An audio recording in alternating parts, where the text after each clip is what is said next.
Hello friends, welcome to this educational platform. आप सभी का आपके अपने इस यूट्यूब चैनल पर स्वागत है। आज के इस वीडियो लेक्चर में हम लोग डीएलएड फोर्थ सेमेस्टर के स्टूडेंट्स के लिए मैथमेटिक्स के कोर्स को आगे बढ़ाएंगे और उसमें प्रैक्टिस क्लास में बहुत ही इंपॉर्टेंट क्वेश्चंस को देखेंगे।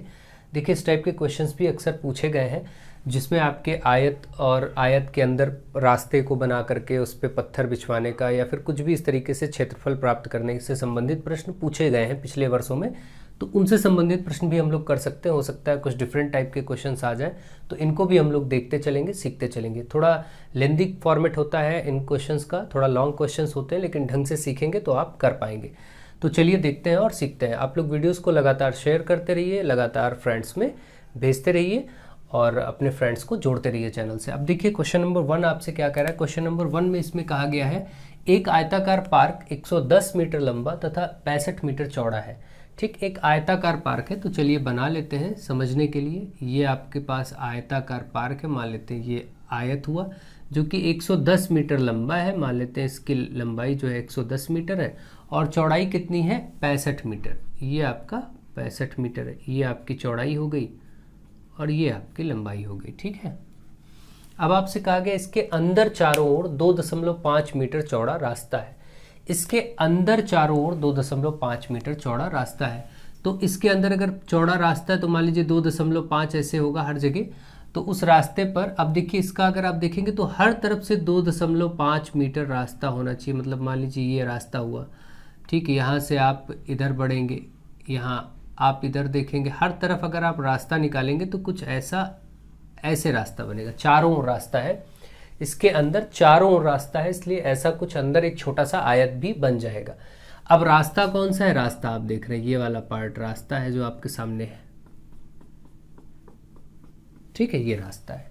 अब आपसे कहा गया है कि इस रास्ते पर 7.20 रुपए प्रति वर्ग मीटर की दर से रोड़ी बिछवाने का खर्च कितना होगा। रोड़ी यानी कि छोटे छोटे पत्थर डलवाने का खर्चा क्या होगा। तो सबसे पहले हमें ये तो पता चले कि इस रास्ते का क्षेत्रफल कितना है।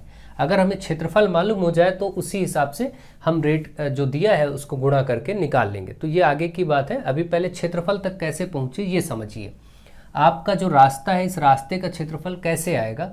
इसका तरीका ये होगा कि अगर हम क्या करें, अगर हम सिंपली ये जो बाहर आपको आयत दिख रहा है बड़ा और ये अंदर छोटा, अगर अंदर वाला आयत हटा दें बड़े वाले में से तो सिर्फ रास्ते का क्षेत्रफल बचेगा। ठीक है, सिंपल सी बात है। आपको दिख रहा है कि रास्ता तभी मिलेगा जब बाहर बड़े आयत से छोटे आयत को हटा दिया जाए। ऐसी कोई भी आकृति हो, सिंपल सी बात है। अगर हमें देखना है अंदर वाले का, अगर हमें ये पार्ट का चाहिए तो हमें ये वाला हटा दें। अगर हम ये चीज़ रखें ही ना तो अब क्या होगा कि बड़े वाले से इसको माइनस कर देंगे तो सिर्फ यही बचेगा। सिंपल सी बात है।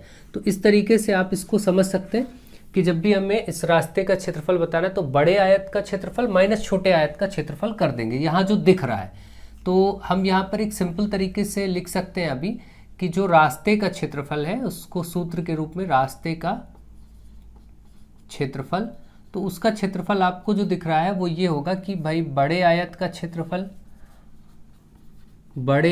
क्षेत्रफल और इसमें से माइनस कर दें छोटे आयत के क्षेत्रफल को। छोटे आयत को हटा दें जो अंदर वाला है, बस एरिया आपका सड़क का बचेगा। इतना आपको काम करना है। तो ये काम करने के लिए अब आपको क्या करना होगा, बड़े आयत का क्षेत्रफल तो ठीक है, लंबाई गुणे चौड़ाई। इसकी लंबाई हमें पता है 110 गुणे 65। ठीक है, ये हो गई लंबाई, ये हो गई चौड़ाई दी थी। अब अंदर वाले आयत की लंबाई चौड़ाई के बारे में हमें पता नहीं है, तो पहले उसकी लंबाई चौड़ाई को प्राप्त करेंगे, हम फाइंड करेंगे। तो कैसे फाइंड होगा, आपको स्पष्ट बताया गया था कि इसके अंदर जो चारों ओर रास्ता है वो 2.5 मीटर चौड़ा है, 2.5 मीटर चौड़ा। इसका मतलब अगर हम अंदर वाले की बात करें तो इसका मतलब यहाँ से यहाँ तक ये भी 2.5 मीटर होगा और इस तरफ भी 2.5 मीटर होगा। मतलब ये वाला 2.5 मीटर और ये वाला 2.5 मीटर मिला के हटा दें। भाई ये देखिए, इस समय 110 है तो ये भी पूरा 110 ही होगा। लेकिन हम इतने पार्ट को, यहाँ से यहाँ तक के पार्ट को और यहाँ से यहाँ तक के पार्ट को अगर हटा दें तो आपका ये वाली भुजा आ जाएगी जो कि 110 में से अब ये 2.5 इधर भी है, 2.5 इधर भी है, तो इसका मतलब 2.5 ये 2.5 ये जुड़ के 2.5 हो जाएगा। भाई 2.5 प्लस 2.5 करेंगे तो कितना होगा, 2.5 ही तो होगा। तो ये जो 5 है इसको हम हटाएंगे किससे, ये पूरे 110 से, तो अंदर बचेगा 105 मीटर लंबाई अंदर आ गई। अंदर वाले आयत की लंबाई 105 आ गई। अब चौड़ाई देखते हैं इसी प्रकार से।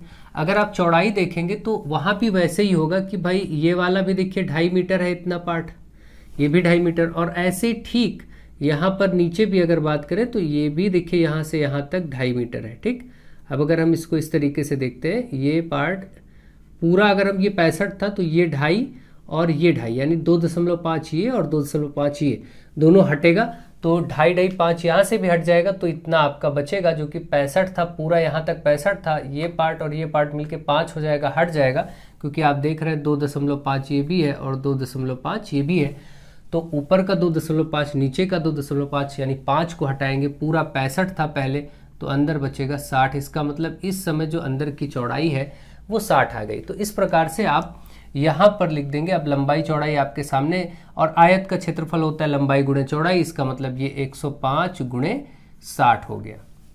सिंपल तरीके से इन चीज़ों को आप ध्यान रखें। अगर आप इन चीज़ों को समझते हैं तो फिर आप अच्छे से चीज़ें कर पाएंगे। ठीक, अब तो आप सॉल्व भी कर लेंगे, अब कुछ बचा नहीं, लेकिन फिर भी अब जनरली एक बार इसको ध्यान रखिए, समझिए कि कैसे आ रहा है, बस, और कोई दिक्कत नहीं। अब हम क्या करेंगे, यहाँ से इसको मल्टीप्लाई करेंगे और माइनस कर लेंगे, तो हमें रास्ते का क्षेत्रफल प्राप्त हो जाएगा। अब आप मल्टीप्लाई कैसे करेंगे, देखिए यहाँ पर 65 है, इसको आप 11 से गुणा कर लीजिए। पहले 0 जो है ये वाला ऐसे ही कर लेते, 11 से गुणा करना बहुत आसान है, ये 5 रहेगा और ये 6 5 11 और 6 में 1 7। ठीक है, 11 का गुणा कैसे किया जाता है, किनारे वाला नंबर लिख लीजिए 5 और 5 में 6 जोड़िए, 5 6 11, 1 बचा और 6 में 1 वो हासिल जोड़ दीजिए, 715 आएगा। आप ऐसे भी गुणा करेंगे तो भी देखिए 65 और 65 यही आएगा, तो 5 6 5 11 715 ही आएगा। तो आप देख रहे हैं 715 यानी 7150, ये वाला आया 7150, और इसमें से माइनस करना है। अभी आपके सामने जो दूसरी दो संख्याएं इनको गुणा कर लीजिए फटाफट। 105 को 60 से करना है तो 0 ऐसे रहने देंगे, 6 पंचे 30 और 6 कम 6 यानी 6300 इसका आ जाएगा भाई, 0 ऐसे रहेगा, 6 पंचे 30 6 कम 6। ठीक है, इसको आप माइनस कर लीजिए। आप 7150 में से 6300 माइनस करेंगे, 0 5 11 में से 3 गया 8 850। ठीक है, वैसे भी आपको मालूम है 63 में 700 जोड़ेंगे तो 7000 पहुंच जाएंगे, 150 और जोड़ देंगे तो 850। आपके सामने ये 850 वर्ग मीटर आया, क्योंकि सब मीटर में था इसलिए क्षेत्रफल वर्ग मीटर में आएगा। ये क्षेत्रफल किसका है, रास्ते का। ठीक है, जो ऊपर बोला था ये आपका रास्ते का क्षेत्रफल आ गया। रास्ते का क्षेत्रफल अगर आ गया तो आप क्या करना है, आप कोई दिक्कत नहीं है, अब आपको बहुत ही आसानी से प्रश्न आपका सॉल्व हो गया, क्योंकि इसमें बोला गया था इस रास्ते पर 7.20 यानी 7 रुपये 20 पैसे के हिसाब से प्रति वर्ग मीटर की दर से रोड़ी बिछाना है। अब 1 मीटर है प्रति वर्ग मीटर, मतलब 1 वर्ग मीटर। इसका मतलब जो 1 वर्ग मीटर रोड़ी बिछाने का खर्च कितना दिया गया है, वो दिया गया 7.20 रुपए, ये 1 वर्ग मीटर। और आपको कितने वर्ग मीटर, 850 वर्ग मीटर आपका रास्ता है, पूरे रास्ते पे बिछाना है, तो आप लिखेंगे फिर 850 वर्ग मीटर पर खर्चा क्या आएगा, 850 वर्ग मीटर। आगे यही रोड़ी बिछाने का खर्चा ऐसे लिख लीजिएगा बराबर, तो आप देखेंगे 850 को 7.20 से गुणा करना है, यही फाइनल आंसर है। अब आप यहाँ पर देख लीजिए, यहाँ पर 850 और ये 7.2 और 0 ये लिखने का कोई मतलब नहीं बनता, 7.2 गुणा कर देंगे इसको। देखिए यहाँ से क्या आएगा, 0 और 2 पंचे 10, 2 8 16 1 17, 7 का ये हो जाएगा 0, 7 पचे 35, 0 7 पचे 35 के 5, 7 8 56, 56 और 3 59। ठीक है, अब ये हो गया 0 0 7 5 12, 9 1 10 1 11 और 5 1 6। आप देख रहे हैं 6120 आएगा, क्योंकि एक अंक पे दशमलव था तो यहाँ दशमलव लग जाएगा। इसका मतलब फाइनली आंसर आपका है 6120 रुपये, 6120 रुपये। ये आपका खर्चा फाइनली आ गया इस प्रश्न के लिए। तो इस तरीके के प्रश्न यदि आ जाते हैं तो आप बहुत ढंग से कर पाएंगे। आप इसको अच्छे से समझिए, सीखिए और ध्यान दीजिए।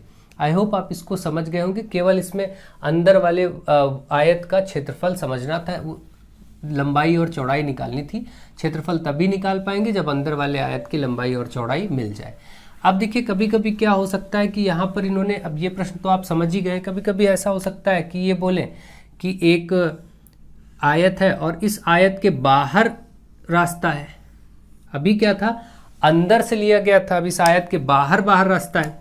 तो इस वाले आयत की लंबाई चौड़ाई अगर सपोज मान लीजिए यहाँ पर मैंने 40 और 30 दे दी, और अब आपसे कहा कि भाई इसके बाहर रास्ता है 3-3 मीटर का चौड़ा, तो 3 मीटर ये ले लीजिए, 3 मीटर इधर से ले लेंगे, तो इसका मतलब 3-3 6 बढ़ा देंगे, 40 इतना था ही, 40 में 6 बढ़ जाएगा तो बाहर का 46 हो जाएगा, तब ऐसे 46 मीटर निकल गया। ये वाला देखिए 30 था ही, 3 इधर ले लीजिए, 3 इधर ले लीजिए, तो 3-3 6 इसमें बढ़ जाएगा, ये 36 हो जाएगा। तब इस प्रकार से करके और फिर रास्ते का क्षेत्रफल, बाकी प्रक्रिया समान है, बड़े आयत का क्षेत्रफल जो बाहर है माइनस छोटे आयत का क्षेत्रफल, क्योंकि हमारे पास लंबाई चौड़ाई दोनों की होनी चाहिए, बस दोनों की लंबाई चौड़ाई हो गई, हम कर लेंगे। तो चाहे इसमें अंदर की तरफ रास्ता बना था तो आप देखिए माइनस कर रहे थे, ठीक है, इसमें बाहर की तरफ के लिए अगर आएगा तो ऐसे प्लस कर लेंगे, क्योंकि भाई उस आयत को आपको अंदर वाले का इस बार दिया होगा तो बाहर वाला प्राप्त करेंगे, पहले बाहर वाला दिया था, अंदर वाला प्राप्त करना पड़ा इसमें, ठीक है। देखिए यहाँ पर ये बाहर वाली साइड दी गई थी, तो आप बहुत अच्छे से चीज़ों को समझ रहे होंगे और कैसे अप्रोच रखनी है, सिंपल सी बात है और कोई दिक्कत नहीं, आप सब कर पाएंगे। आप लोग अच्छे से इसको सीखते रहिए, समझते रहिए और प्रैक्टिस करिए। नेक्स्ट क्वेश्चन है, एक आयताकार पार्क 60 मीटर लंबा और 40 मीटर चौड़ा है। देखिए इस बार आपका क्वेश्चन है कि एक आयताकार पार्क 60 मीटर लंबा और 40 मीटर चौड़ा है, ठीक है। इसके बाद आपसे कहा गया इसके बीचों बीच लंबाई तथा चौड़ाई के समांतर 4 मीटर चौड़ी पट्टी चौड़ी परस्पर काटती हुई 2 सड़कें हैं, ठीक। ये जब इसमें आए कि इसके बीचों बीच में सड़कें हैं, समांतर ऐसे सड़कें हैं, तो आप क्या करेंगे, यहाँ से बीचों बीच की बात की गई है तो आप इसको इस तरीके से बना लेंगे, ये 4 मीटर चौड़ाई है और यहाँ से बीच में यहाँ भी है, ऐसा प्रश्न पूछा भी गया आपसे 2017, 18 या 19 किसी साल में पूछा गया, मैंने आपको बताया भी है, फिर से मैं इसीलिए प्रैक्टिस करा रहा हूँ। एक और प्रश्न लिखे, हो सकता है बदल के आ जाए कुछ। तो यहाँ इसके बीचों बीच लंबाई तथा चौड़ाई के समांतर 4 मीटर चौड़ी परस्पर काटती हुई 2 सड़कें, देखिए एक सड़क ये गई और एक सड़क ये गई, दोनों एक दूसरे को परस्पर काट रही हैं, ठीक है। तो इसके बाद बोला कि इन सड़कों पर 7.50 रुपये प्रति वर्ग मीटर की दर से पत्थर बिछाने का खर्च ज्ञात करना है। यहाँ पर इन सड़कों पर बिछाया जा रहा, तो हमें इन सड़कों का क्षेत्रफल मालूम होना चाहिए, इन सड़कों का क्षेत्रफल मालूम होना चाहिए, जबकि ये बताया गया कि ये जो सड़कें हैं ये 4 मीटर चौड़ी सड़कें हैं, 4 मीटर चौड़ी सड़कें हैं। इसका मतलब ये पार्ट आपका 4 मीटर है हर जगह पर, जहाँ आप चाहे वहाँ पर ध्यान देंगे, ये 4-4 मीटर की चौड़ाई है, ठीक है, इस तरीके से। तो आप देखिए यहाँ पर जो इस तरीके के कॉन्सेप्ट में जो भी आपको सड़क है, ये दोनों सड़क है, अगर आप इसको अलग से मैं आपको बना के दिखाऊं, जो सड़कें हैं वो कुछ इस तरीके से बनी हुई हैं। देखिए अगर इस तरीके से आपको सड़कें बनी हुई हैं और इसका अगर आपको क्षेत्रफल बताना हो तो आप देखिए इसमें 2 आयत है परस्पर एक दूसरे के ऊपर ऐसे रखे गए हैं। अगर मैं इन दोनों आयत को अलग अलग करूं तो इन्हीं दोनों आयत का क्षेत्रफल आपको निकालना है, लेकिन क्योंकि ये दोनों अलग अलग नहीं है, अगर अलग अलग होते तो दोनों का क्षेत्रफल निकाल के जोड़ देते। यहाँ पर प्रॉब्लम है, इन दोनों को एक दूसरे पे ऐसे रखा गया। जब दोनों को एक दूसरे पे ऐसे रखा गया है तो इसका मतलब है यहाँ पर जो भाग है सेंटर में, देखिए इस जगह पर वो जो भाग है वो 2 बार हो गया, ठीक है। अब इसमें करें क्या, अगर हम इसको अलग अलग निकालते भी हैं, जैसे हम इसके स्ट्रक्चर को अगर ब्रेक करें कि भाई एक तो इस तरीके से जा रहा है, ठीक है, और एक कुछ इस तरीके से जो इसके ऊपर, जब तक ऊपर ये सेट किया गया है 2 आयत हैं, इन्हीं से रास्ता बना है, ठीक है। ये अलग है, ये अलग है, दोनों को निकालेंगे, दोनों को जोड़ देंगे। लेकिन प्रॉब्लम ये है कि जब ये इसके ऊपर यहाँ पर आ रहा है तो देखिए यहाँ पर एक बार इसका भी क्षेत्रफल, इसमें भी ये वाला भाग शामिल है और इस वाले में भी ये वाला भाग शामिल है, ठीक है। यानी यहाँ पर कहीं आप मान के चलिए इतना पोर्शन ये इसका भी ऐड हो जा रहा है और ये जब इसके ऊपर आ रहा है तो कुछ इसका भी ये वाला पोर्शन यहीं पर सेट होते ही इसी पर आ जा रहा है, ठीक है। मान के चलिए लगभग कुछ इस तरीके से उतना ही पार्ट इस पे आके रख जा रहा है। तो ये दोनों का 2 बार ये चीज़ काउंट हो जा रही है। यहाँ पर जब भी आपको करना होता है, केवल अब आप सिंपल याद रखिए, अगर आपको इतना समझ में आ गया है तो आप ये सब करने की ज़रूरत भी नहीं है।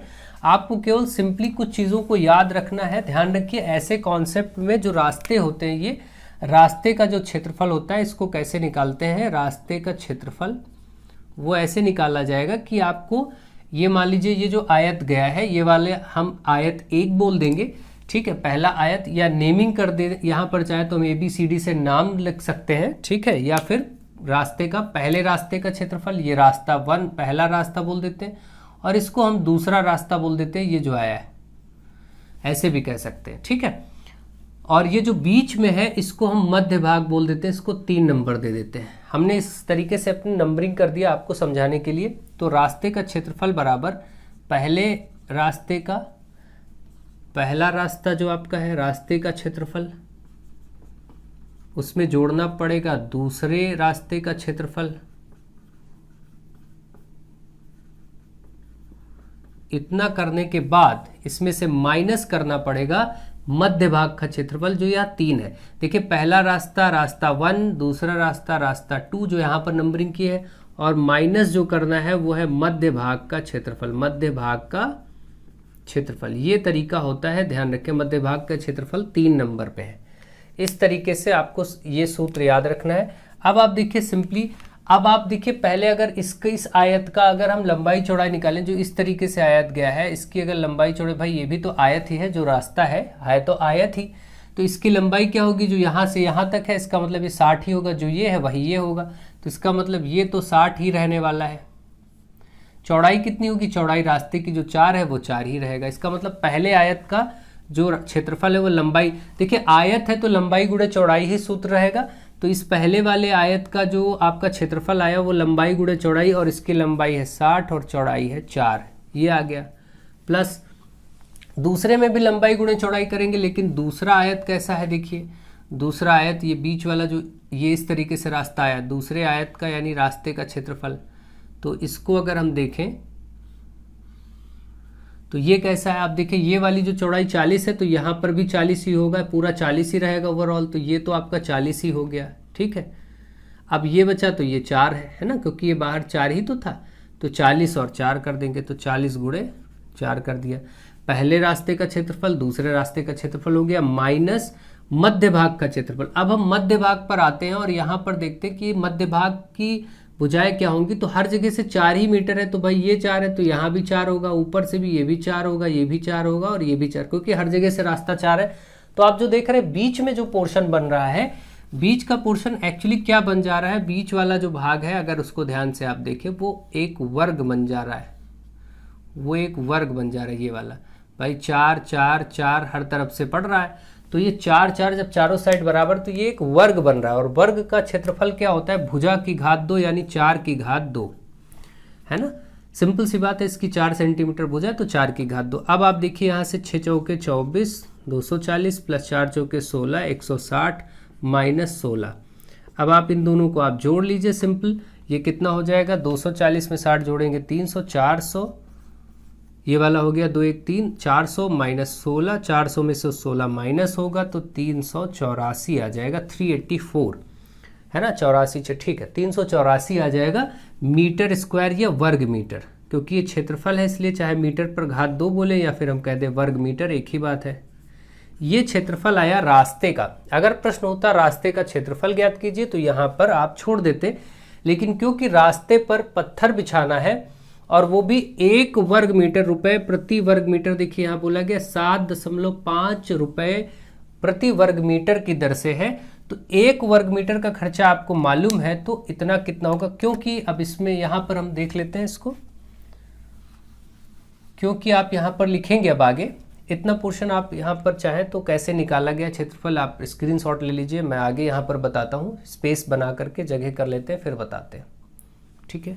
चलिए, तो यहाँ पर देखिए अब आपका 384 आ चुका है, 384 मीटर वर्ग मीटर आ चुका है क्षेत्रफल, जो इसका आया है 384, ये लिख लेते हैं ताकि याद रहे, 384 वर्ग मीटर, क्योंकि अब 1 वर्ग मीटर प्रति वर्ग मीटर यानी 1 वर्ग मीटर का खर्चा 1 वर्ग मीटर पर पत्थर बिछाने का खर्चा आपको दिया गया है, पत्थर बिछाने का खर्च वो है 7.5। जीरो लिखे चाहे ना लिखे, 7.5 रुपये। बाद के जीरो का, दशमलव के बाद के जीरो का कोई मतलब नहीं होता। 7.5 रुपये।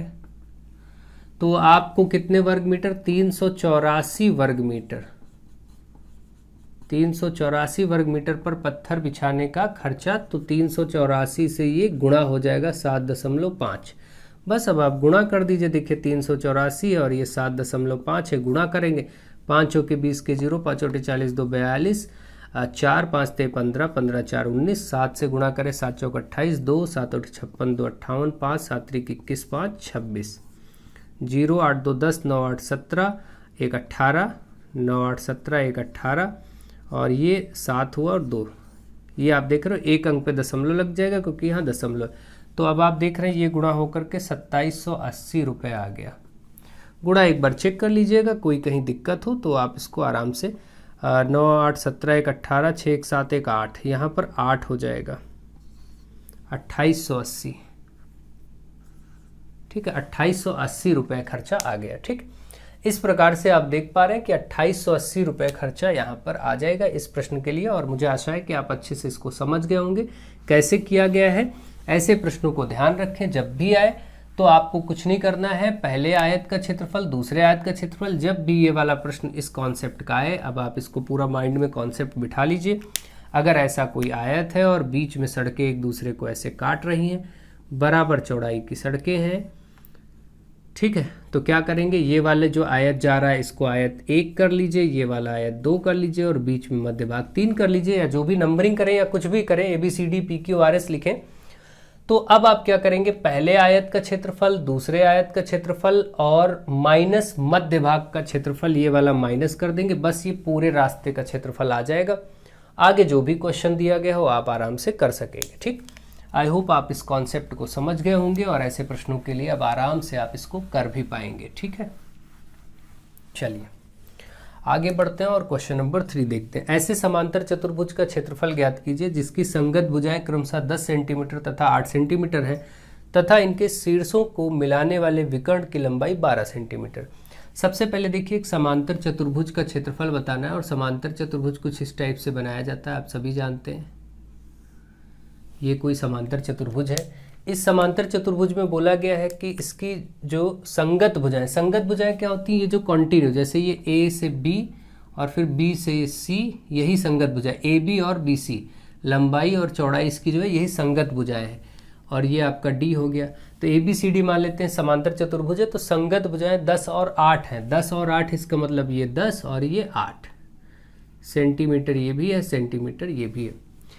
इसके बाद कहा गया तथा इनके शीर्षों को मिलाने वाले, अब इन्हीं की संगत भुजाओं, इन्हीं दोनों संगत भुजाओं के शीर्ष कौन से, एक ये वाला, एक ये वाला, भाई इस ये संगत भुजा और ये संगत भुजा के शीर्ष को मिलाने वाले विकर्ण, ये मिला दिया शीर्ष को, इनको मिलाने वाले विकर्ण की लंबाई 12, इसका मतलब ये जो है वो 12 दिया गया, 12 सेंटीमीटर। अब आपको कहा गया है कि आप इस समांतर चतुर्भुज का क्षेत्रफल बताइए। तो देखिए, समांतर चतुर्भुज का जो क्षेत्रफल होता है, सामान्य रूप से जो समांतर चतुर्भुज का क्षेत्रफल होता है, समांतर चतुर्भुज का क्षेत्रफल वो आपने पढ़ा है, समांतर चतुर्भुज का क्षेत्रफल वो पढ़ा है आपने आधार गुणे ऊंचाई, आधार गुणे ऊंचाई। अब क्योंकि आधार तो है लेकिन ऊंचाई यहाँ पर है नहीं हमारे पास। ऊंचाई क्या होती, किसी भी समांतर चतुर्भुज की जो ऊंचाई होती वो एक्चुअली होती क्या है, वो होती है कि इसके शीर्ष से लंब रेखा, ये 90 डिग्री पर यहाँ या फिर कहीं ये वाला इधर, ये इसकी ऊंचाई होती। अब क्योंकि इसमें ऊंचाई का कुछ पता ही नहीं है, दिया ही नहीं गया है, जब ऊंचाई है नहीं तो हम इस सूत्र का तो प्रयोग नहीं कर पाएंगे। अब क्योंकि इस सूत्र का प्रयोग नहीं कर पाएंगे, जब आधार और ऊंचाई दोनों दिया हो तो सीधे गुणा कर दीजिए और उस समांतर चतुर्भुज का क्षेत्रफल आ जाता है। परंतु यहाँ पर ऐसा नहीं हो सकता। अब यहाँ पर ऐसा नहीं हो सकता तो हम फिर क्या करें, तो हम ऐसा करेंगे कि यहाँ पर कुछ आपको आइडिया अलग लेना पड़ेगा, कुछ सोचना पड़ेगा। तो आप ये बात ध्यान रखें, एक प्रॉपर्टी तो सिंपल ये याद रखें, पहले तो समांतर चतुर्भुज की एक प्रॉपर्टी ये है कि इसके जो विकर्ण है इसको 2 बराबर भागों में बांटते हैं। मतलब ये जो 1 नंबर 2 नंबर 2 त्रिभुज आपको दिख रहे हैं, या ऐसे कह लीजिए त्रिभुज ABC और ADC, ये जो 2 त्रिभुज हैं, ठीक है, यहाँ पर ऊपर एक त्रिभुज आप देख रहे हैं ये वाला, एक ये नीचे, इनको जो जोड़ेंगे तो पूरा त्रिभुज, पूरा समांतर चतुर्भुज का क्षेत्रफल मिल जाएगा। इसका मतलब यदि हम किसी प्रकार से एक त्रिभुज का क्षेत्रफल निकाल लें, उसको 2 गुना कर देंगे, दूसरे त्रिभुज का क्षेत्रफल पूरे 2 गुना कर देंगे तो पूरे समांतर चतुर्भुज का क्षेत्रफल आ जाएगा। 2 तरीके से कर सकते हैं, या तो हम त्रिभुज ABC का क्षेत्रफल, ये वाला का क्षेत्रफल, इसमें प्लस कर दें ADC का क्षेत्रफल। अब क्योंकि ये एक खासियत होती है कि समांतर चतुर्भुज का विकर्ण दोनों को बराबर त्रिभुज में बांटता है, इसलिए जोड़ने की बजाय हम क्या करेंगे, किसी एक त्रिभुज का निकाल लेंगे ABC का और उसको 2 से गुणा कर देंगे, बस पूरा समांतर चतुर्भुज का क्षेत्रफल आ जाएगा।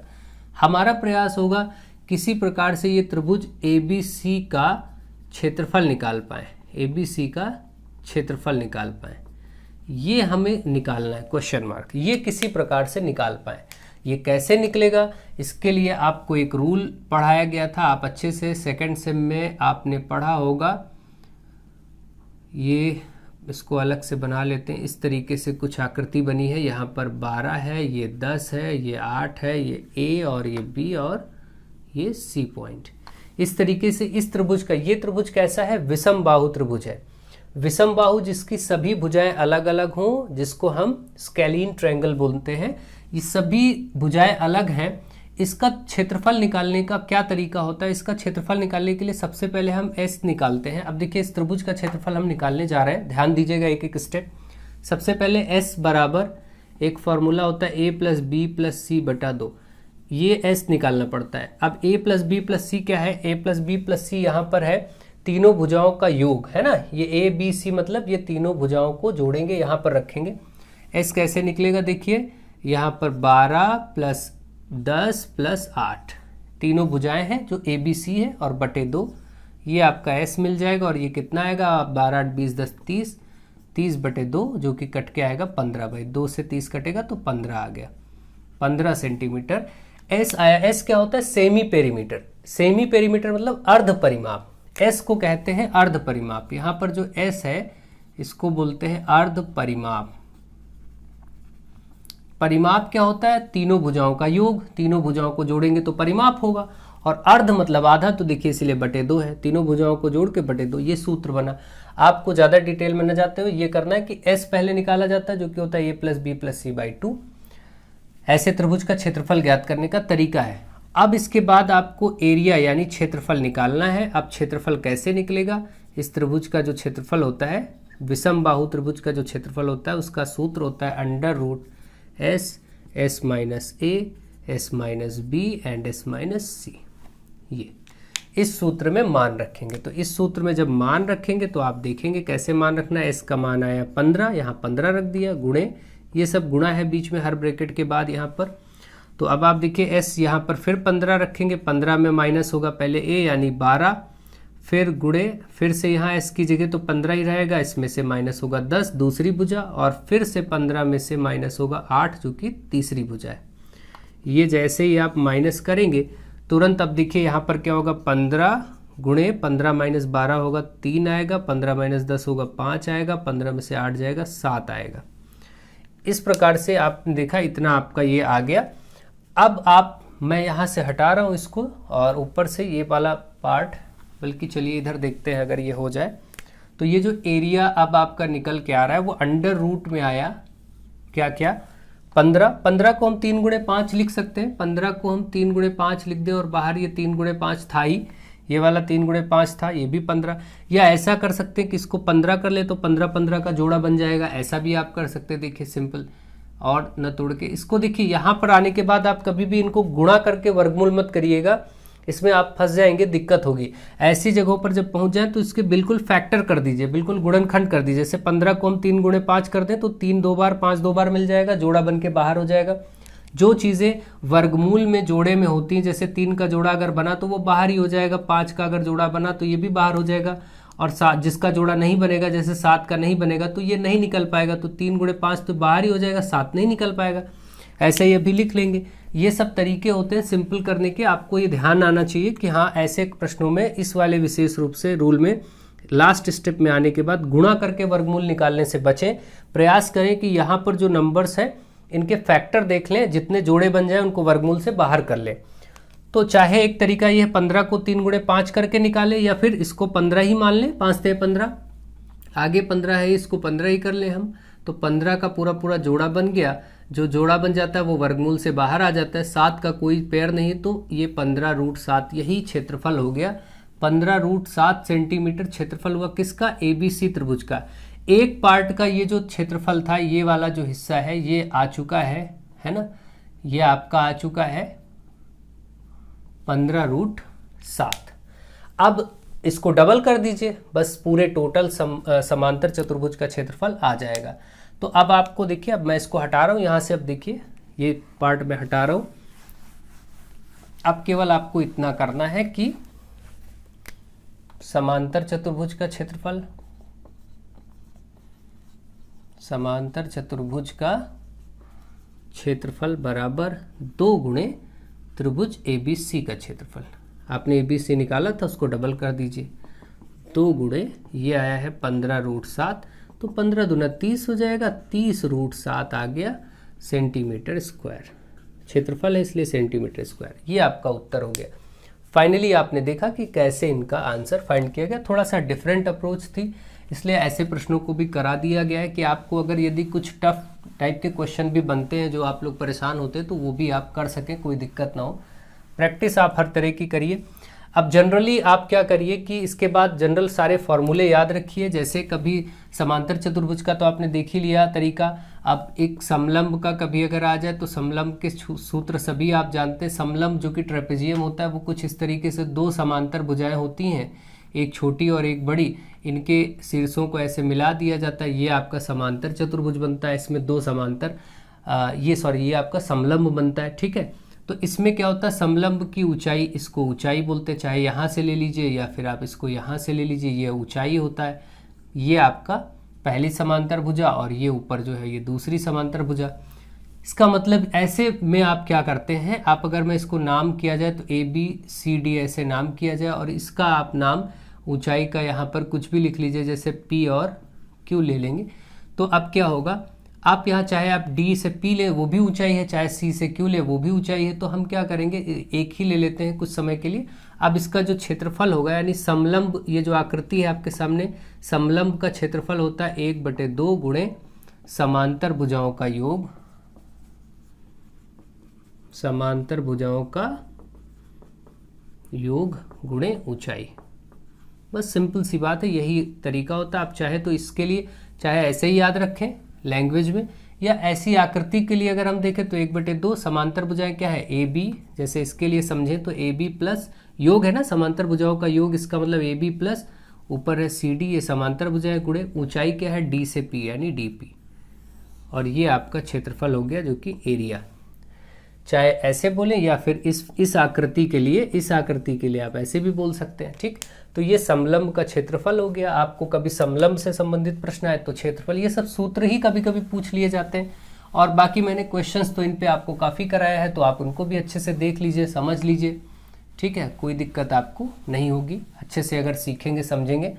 और बाकी एक आकृति आपकी समचतुर्भुज होती है जो कि वर्ग के जैसी होती है, वर्ग की जैसे चारों भुजाएं बराबर होती हैं वैसे इसकी भी चारों भुजाएं बराबर होती हैं।